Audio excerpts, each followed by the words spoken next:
Les trois chevaux. Trois chevaux qu'on avait attachés au même arbre causaient.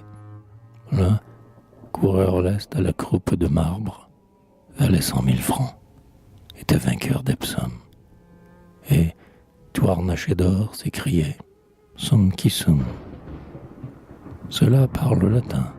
Les bêtes, des mains blanches, 100 fois de ce pur sang avaient flatté les hanches.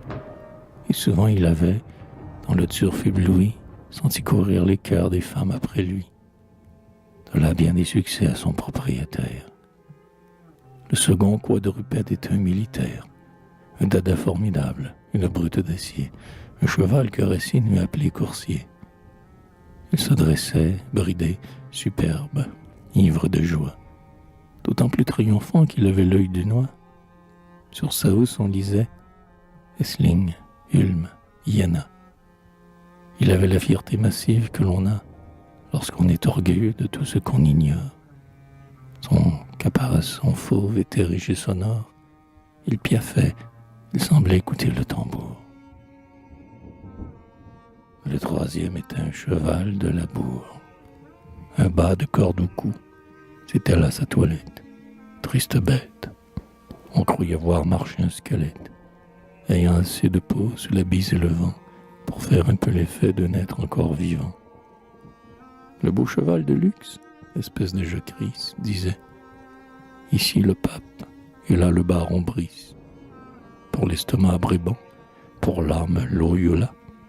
Être béni, bien boire et bien manger, voilà ce que prêche mon maître. Et moi, roi de la joute, j'estime que mon maître a raison.